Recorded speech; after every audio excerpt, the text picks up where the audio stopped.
لا حول ولا قوة إلا بالله العلي العظيم حسبنا الله ونعم الوكيل نعم المولى ونعم النصير اعوذ بالله السميع العليم من الشيطان اللعين الرجيم بسم الله الرحمن الرحيم وبه نستعين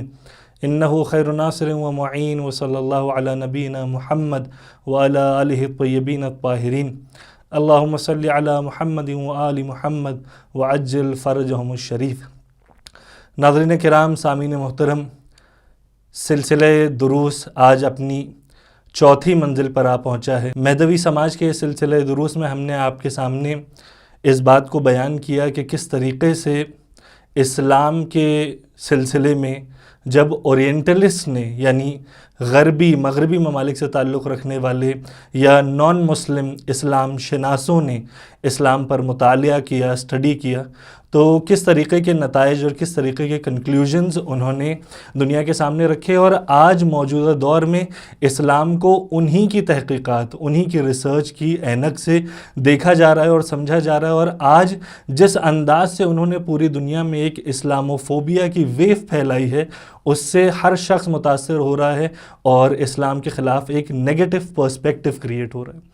اس بات کو سمجھنا ہمارے لیے انتہائی ضروری تھا کہ ان مستشرقوں نے، ان اورینٹلسٹ نے اسلام شناسی پر ابحاث کو اور اپنی تحقیقات کو کس دور میں شروع کیا، کتنے لیولز پہ انجام دیا، اور وہ حقیقی وجوہات کیا تھیں، وہ ریزنز کیا تھے، وہ کازز کیا تھے جن کی بنا پر اسلام کے حقیقی معارف اور اسلام کی واقعی ٹیچنگز کو آج کے دور میں دنیا کے سامنے پیش نہیں کیا گیا، تحریف شدہ تعلیمات کو پیش کیا گیا، اور وہ منابع جنہیں خود پیغمبر اکرم نے دنیا کے سامنے متعارف کروائے تھے اور جن منابع سے پیغمبر نے تاکید کی تھی کہ ان سورسز سے اسلام کو حاصل کرنا، دین کو حاصل کرنا، قرآن کی انٹرپریٹیشن کو معلوم کرنا، ان سے پوری طریقے سے غفلت برتی گئی اور لوگوں نے ان منابع سے استفادہ نہیں کیا۔ جس طریقے سے پچھلے درس میں ہم نے آپ کے سامنے بیان کیا کہ وہ مختلف وجوہات، وہ اسباب و علل، وہ ریزنز اور کازز کیا تھے جن کی بنا پر اسلام اپنی حقیقی مسیر سے، اور یہ جو سسٹم پیغمبر اکرم نے دنیا کے حوالے کیا تھا، وہ اپنے حقیقی راستے سے بھٹک گیا اور لوگوں کو بجز ایک اقلیت میں اور ایک کم تعداد میں لوگ اور افراد جنہوں نے اسلام کو حقیقی سمجھا، تمام لوگ، اکثریت اسلام کو کما حقہ حاصل نہیں کر سکی۔ آج کے اس درس میں ہم آپ کے سامنے بیان کریں گے کہ مصادیقی اعتبار سے، ایگزامپلز کے طور پہ وہ کون سے مصداق ہیں یا قدیم الایام سے وہ کون سے ایگزامپلز تھے جن کے ذریعے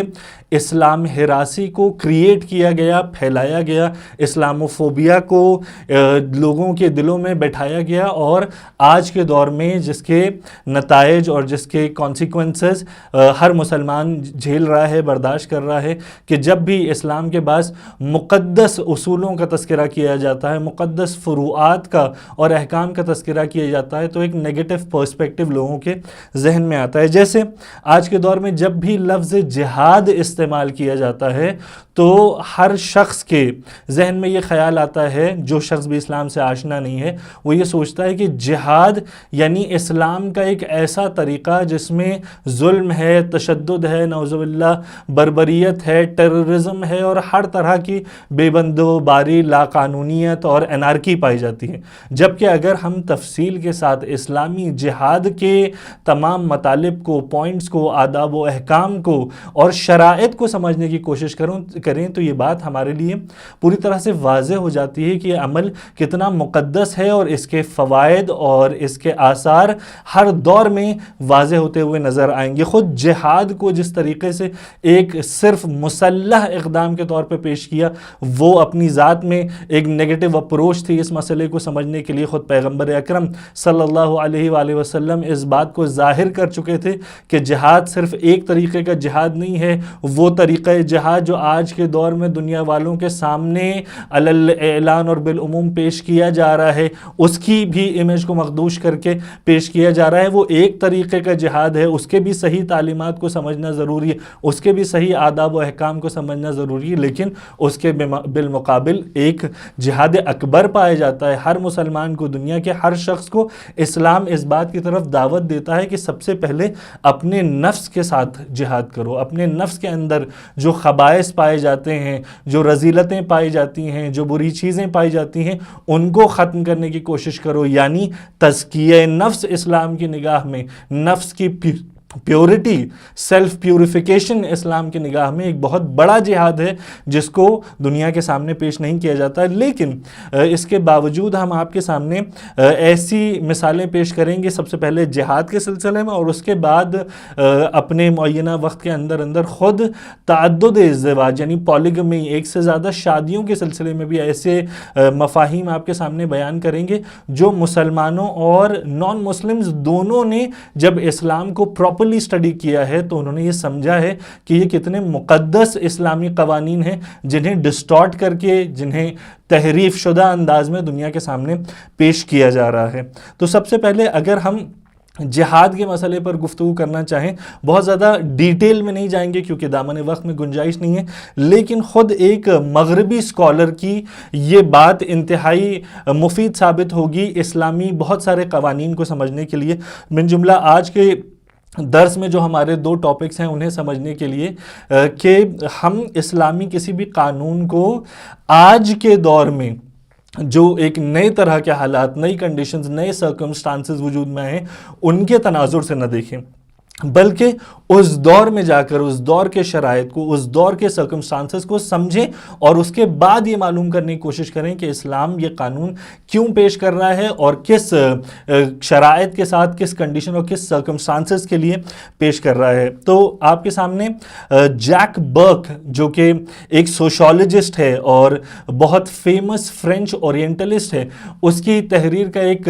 جملہ، ایک اقتباس آپ کے سامنے پیش کروں. وہ یہ کہتا ہے کہ اگر کوئی بھی ریسرچر، کوئی بھی محقق کسی مسئلے کو جو کہ دوسرے زمانے میں پیش آیا ہے، دوسرے زمانے میں اس کو دنیا کے حوالے کیا ہے، اسے اپنے زمانے کے شرائط اور اپنے زمانے کی کنڈیشن سے دیکھے گا اور اس کی بنا پر پرکھے گا، اس کی بنا پر کسی کنکلوژن تک پہنچنے کی کوشش کرے گا، تو اس سلسلے میں جو بھی نتیجہ وہ حاصل کرے گا یا جو بھی گفتگو کرے گا وہ گفتگو ایک بے فائدہ اور لا حاصل گفتگو ہوگی. کیوں؟ کیونکہ ضرورت اس بات کی ہے کہ ہر چیز کو اس کی کنڈیشن سے، اس کے سرکمسٹانسز سے سمجھا جائے اور تبھی اس میں کوئی سیر حاصل اور نتیجہ بخش گفتگو ہو سکتی ہے. یعنی کوئی چیز، کوئی فریڈم موومنٹ یا کوئی دنیا میں کوئی ایسا قانون جو کسی زمانے میں وضع کیا گیا، کسی زمانے میں وجود میں لایا گیا، تو اس کو سمجھنے کے لیے اس زمانے کی تمام شرائط کو سمجھنا انتہائی ضروری ہے، اور پھر یہ دیکھنا ضروری ہے کہ وہ قانون لانے والے یا وہ قانون بنانے والا اس قانون کو کن کنڈیشنز میں اپلائی کرنا چاہتا ہے. کیا ہر کنڈیشن میں وہ چاہتا ہے کہ اسی طریقے سے اس قانون کو دیکھا جائے، اسی طریقے سے اس قانون کو اپلائی کیا جائے اور اس میں کوئی بھی کانٹیکسٹ مد نظر نہ رکھا جائے؟ تو یہ جیک برکس کی یہ بات بہت امپورٹنٹ ہے. وہ یہ کہتا ہے کہ اگر ہم کسی بھی قانون کو کانٹیکسٹ سے نکال کے سمجھیں گے یا اپنے کانٹیکسٹ میں کسی دوسرے کانٹیکسٹ کی بات کو سمجھنے کی کوشش کریں گے تو ہم ہمیشہ ناکام ثابت ہوں گے. یہی مسئلہ اسلامی جہاد کے ساتھ بھی پیش آتا ہے اور یہی مسئلہ پالیگمی کے ساتھ بھی پیش آتا ہے، ایک سے زیادہ شادی کے مسئلے میں بھی پیش آتا ہے. اور کس طریقے سے پیش آتا ہے اس کو ہم آج آپ کے سامنے کسی حد تک بیان کرنے کی کوشش کریں گے. اگر جہاد کے مسئلے کو ہم دیکھیں تو یہ بات ہمارے لیے واضح ہوتی ہے کہ جب ہم کرونالوجی کے اعتبار سے اسلامی قانون جہاد کو دیکھتے ہیں تو ہمیں یہ محسوس ہوتا ہے کہ قرآن مجید میں سب سے پہلی بار جب جہاد کا حکم مسلمانوں کو دیا گیا، وہ پیغمبر اکرم جب مکے سے ہجرت فرما کر مدینے تشریف لائے اور سورہ حج کی آیت نمبر 39 میں حکم جہاد دیا گیا، تو اس حکم کی کیفیت کیا تھی؟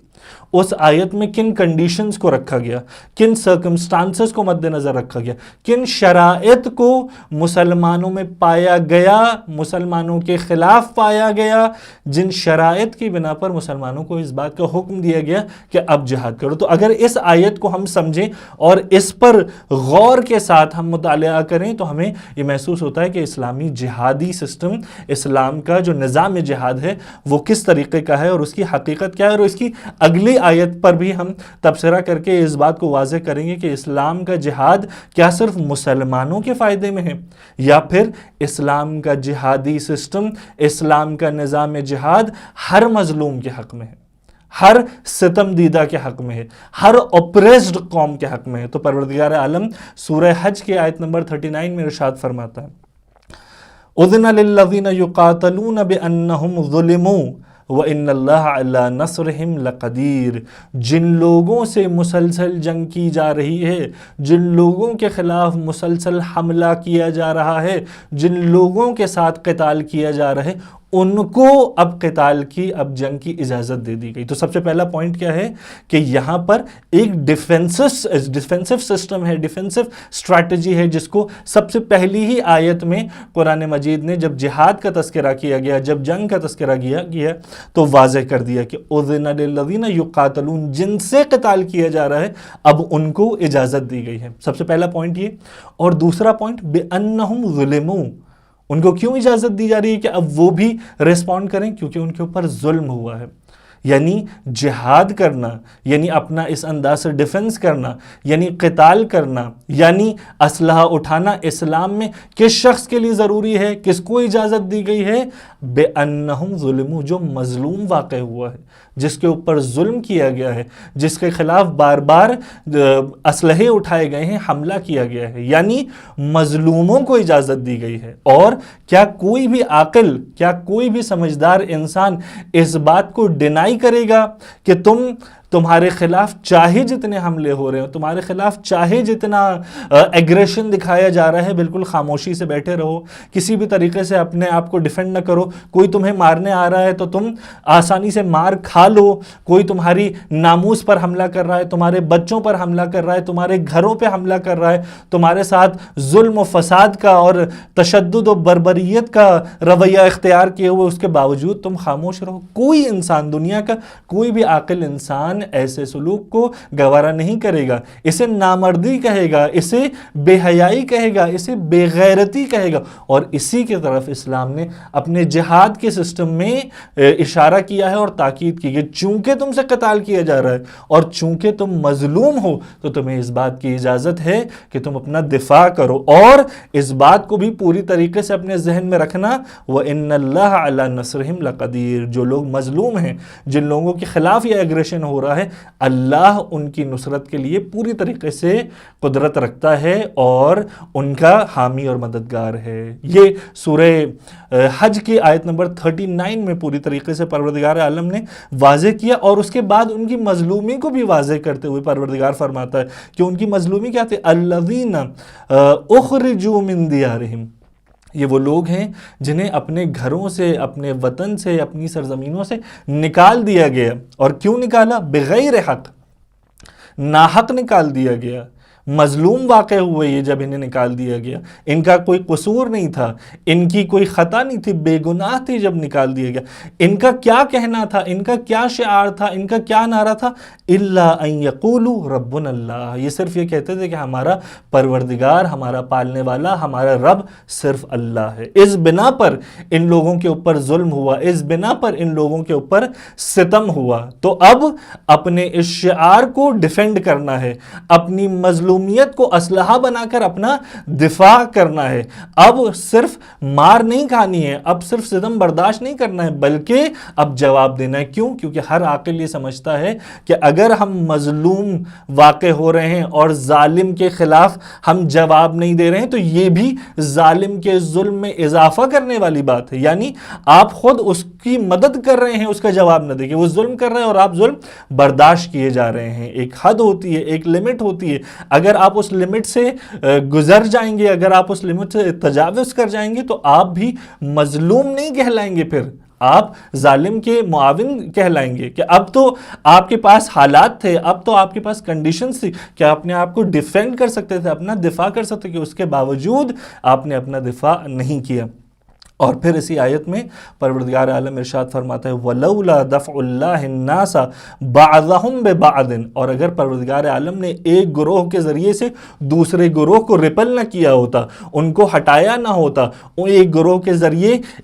مظلوموں کے ڈیفنس سسٹم کو پروردگار عالم نے اگر اسٹیبلش نہ کیا ہوتا تو کیا نتیجہ آتا؟ لَهُدِّمَتْ صَوَامِعُ وَبِيَعٌ وَصَلَوَاتٌ وَمَسَاجِدُ، صرف مسلمانوں کی مسجدیں، صرف مسلمانوں کی عبادت گاہیں نہیں، بلکہ یہودیوں کے کنیسہ، بلکہ عیسائیوں کے چرچ، گرجا گھر، یہ سب منہدم ہو جاتے، یہ سب ان کا شکار بنتے، یہ سب ان ظالموں کا ٹارگٹ بن جاتے۔ تو پروردگار عالم نے اسی وجہ سے ایک قوم کو اس بات کا حکم دیا ہے کہ تم اپنا بھی ڈیفنس کرو اور ہر مظلوم کا ڈیفنس کرو، ہر مظلوم کے مدافع قرار پاؤ۔ تو جہادی سسٹم اسلام نے جو قائم کیا ہے وہ مظلوم کے دفاع میں ہے اور ہر طرح کے ظالم کے خلاف ہے، چاہے وہ ظلم صرف مسلمانوں کے اوپر ہو رہا ہو، چاہے وہ ظلم بالعموم انسانیت کے خلاف ہو رہا ہو، ہر بے قصور کے خلاف ہو رہا ہو، ہر بے گناہ کے خلاف ہو رہا ہے۔ اسی لیے پروردگار عالم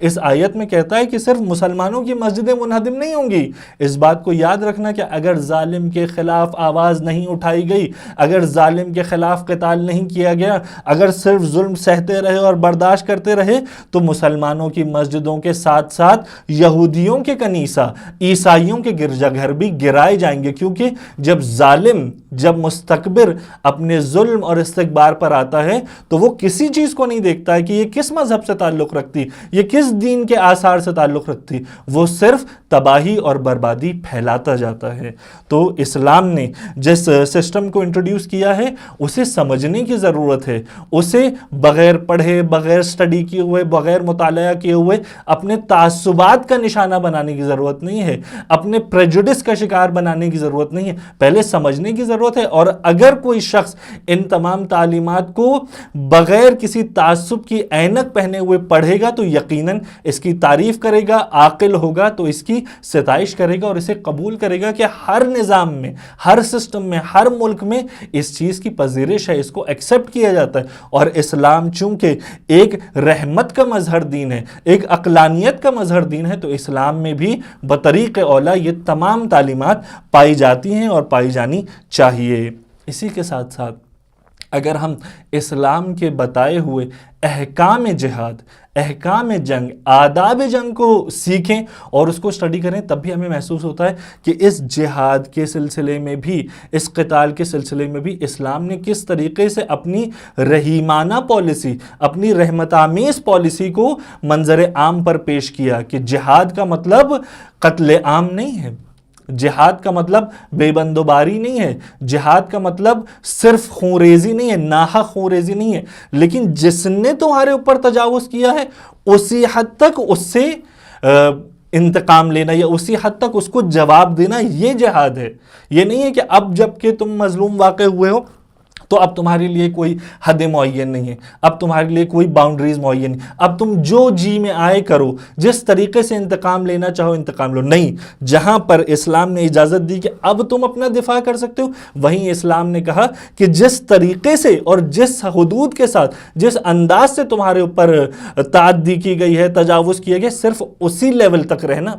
صرف اسی منزل تک متوقف رہنا، اس سے آگے نہ چلے جانا، حدود کو پار نہ کر دینا، انسانیت کی حدوں کو پارا نہ کر دینا۔ یہ تمام باتیں اسلام نے ہمیں سکھائی ہیں اور اسے سمجھنا اور دنیا کو سمجھانا ہر مسلمان کا فریضہ ہے، ہر مسلمان کی ذمہ داری ہے۔ جیسے اگر احکام میں جہاد اور آداب جہاد پر ہم نگاہ ڈالیں تو ہمیں سمجھ میں آتا ہے کہ اسلام نے جہاں یہ کہا کہ ہاں تمہیں ڈیفنس کی اجازت ہے، ہاں اب جن لوگوں نے تمہارے اوپر ظلم کیا ہے ان سے تم بدلہ لے سکتے ہو، تو اسلام نے فوراً کہہ دیا کہ بہت ساری کنڈیشنز کے ساتھ بدلہ لینا ہے،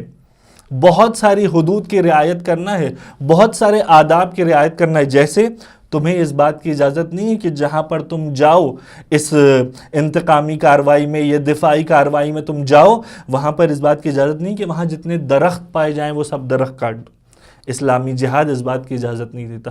ہر پوائنٹ میں رحمت کے مظاہر ہیں، ہر پوائنٹ میں عدل اور قسط کے مظاہر سامنے آتے ہیں۔ تمہیں اس بات کی اجازت نہیں ہے کہ ان کے گھروں میں آگ لگا دو، ان کی زمینوں میں آگ لگا دو، پورے شہر کو نیست و نابود کر دو، پوری طریقے سے وہاں پہ ایک انارکی کا سسٹم لے آؤ، پوری طریقے سے تباہی و بربادی وہاں پر ایجاد کر دو۔ اس بات کی بھی تمہیں اجازت نہیں ہے۔ یعنی جس نے تمہارے اوپر ظلم کیا ہے، اگر تم انتقام انتقام لینا چاہتے ہو، اگر تم اپنا دفاع کرنا چاہتے ہو تو اسی سے انتقام لینا ہے، نہ انوائرمنٹ سے انتقام لینا ہے، نہ اس سرزمین سے انتقام لینا ہے، نہ وہاں کے دیگر افراد سے انتقام لینا ہے، صرف وہ لوگ جو ظلم میں ملوث ہیں ان سے انتقام لینا ہے۔ تمہیں اس بات کی اجازت نہیں کہ وہاں آگزنی کرو، اس بات کی اجازت نہیں ہے کہ وہاں کے درختوں کو کاٹ دو، اس بات کی بھی اجازت نہیں ہے کہ تم انتقام لو تو کسی غیر اخلاقی طریقے سے انتقام لو،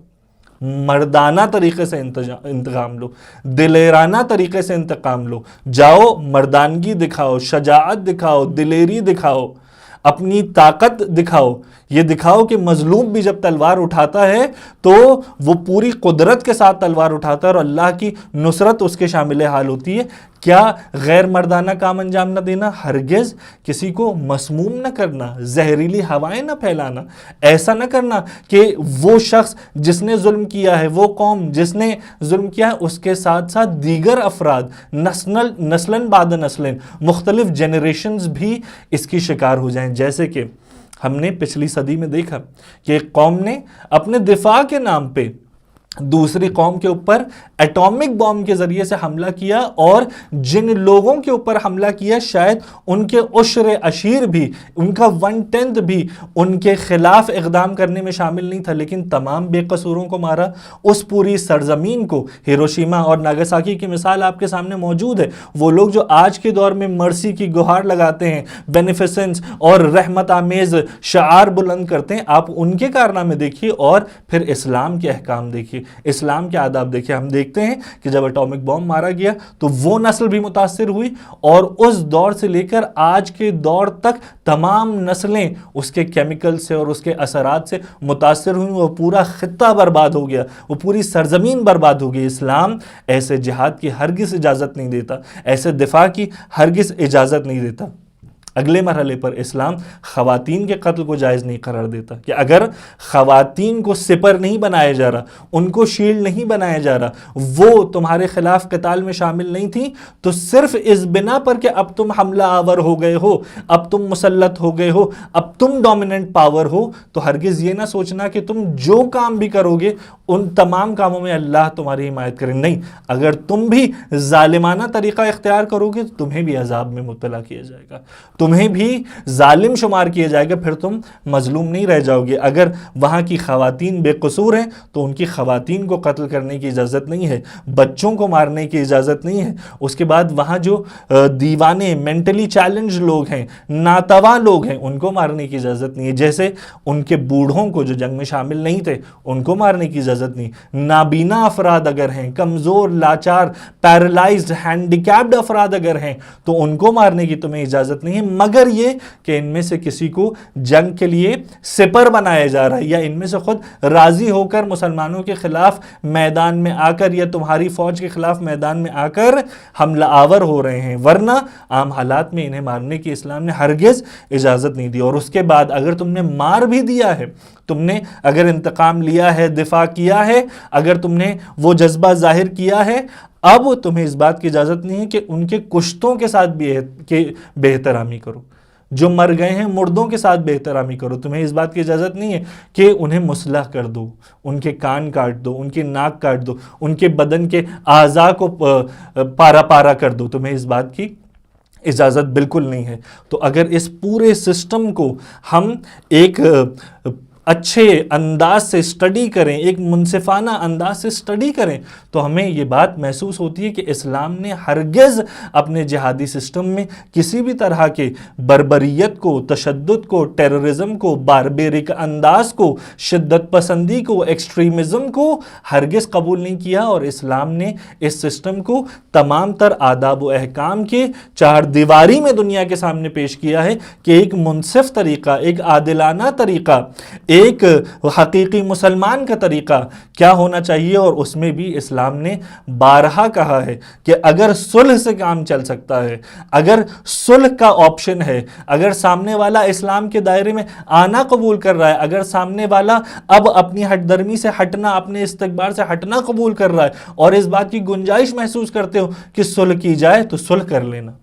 یہ اسلام کا نظام ہے، یہ اسلام کا بتایا ہوا فارمولہ ہے، یہ اسلام کے بتائے ہوئے اصول اور تعلیمات ہیں۔ اور اسی طریقے سے اگر ہم اسلام کے نظام ازدواج کو، جسے آج کے انگلش اور لاٹن ٹرم میں پالیگمی کہا جاتا ہے، یعنی ایک سے زیادہ شادی کرنے کے جو سسٹم ہے، اسے بھی اسی کانٹیکسٹ میں ہم جا کے دیکھیں تو بہت ساری حقیقتیں ہمارے لیے واضح ہوتی ہیں۔ ہم نے یہ دیکھا کہ آج کے دور میں اسلام کے خلاف، پیغمبر اکرم کے خلاف، قرآنی تعلیمات کے خلاف اس ٹاپک کو بھی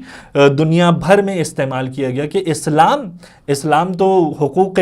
نسواں کا قائل نہیں ہے، اسلام تو عورتوں کے حقوق کا پابند نہیں ہے، اسلام عورتوں کو ایک منفی نگاہ سے دیکھتا ہے، ایک دوسرے درجے کے انسان کے طور پہ دیکھتا ہے۔ جبکہ یہ وہ قومیں ہیں جنہوں نے 2 صدی پہلے فرینچ ریولوشن کے بعد تاریخی طور پر یہ بات ہمارے لیے ثابت ہوتی ہے کہ باقاعدہ کاؤنسلز بٹھائے گئے، میٹنگ ہوئی اور اس بات پر گفتگو کی گئی کہ کیا واقعی عورتوں کو انسان مانا جائے، مردوں کے برابر سمجھا جائے، یا عورتوں کو صرف ایک انسان نما جانور سمجھا جائے، انسان جیسی کوئی مخلوق سمجھے جائے۔ یہ انسان نہیں ہے، مرد جیسی کوئی مخلوق سمجھی جائے۔ یہ واقعاً اسی انسانیت کے درجے پر فائز نہیں ہے جیسے مرد ہمیں نظر آتے ہیں۔ لیکن اسلام نے 1400 سال پہلے جو خواتین کے لیے،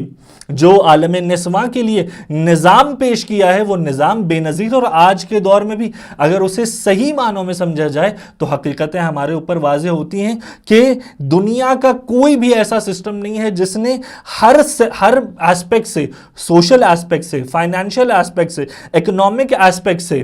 اس کے بعد فیملی ایشوز کو مد نظر رکھتے ہوئے، اس کے بعد سائیکولوجیکل ایشوز کو مد نظر رکھتے ہوئے عورت کو اس کے حقوق دیں۔ آج کے دور میں فیمنزم کا نعرہ بلند کرنے والے تو لوگ آپ کو بہت نظر آ جائیں گے، سوڈو فیمنسٹ تو آپ کو بہت نظر آ جائیں گے، لیکن حقیقی طور پر حقوق نسواں کی پاسداری کرنے والے لوگ آپ کو نہیں نظر آئیں گے۔ اور اگر کوئی نظر آئے گا، کوئی نظام، کوئی سسٹم نظر آئے گا تو وہ وہی سسٹم ہوگا جو حقیقی معنی میں اسلام کی سچی اور حقیقی تعلیمات کو فالو کر رہا ہے۔ انشاءاللہ اسی سلسلے میں کہ اسلام نے اس تعدد ازدواج، ایک سے زیادہ شادیوں کے پالیگمی کی سسٹم کو کیوں پیش کیا، اس کے علل و اسباب کیا تھے، اس کے ثمرات کیا ظاہر ہوئے ہیں اور ظاہر ہو سکتے ہیں، اور اس کے کیا فوائد ہیں، اسے انشاءاللہ ہم اپنے نیکسٹ درس میں مزید تفصیل کے ساتھ آپ کے سامنے بیان کریں گے۔ وآخر دعوانا ان الحمدللہ رب العالمین۔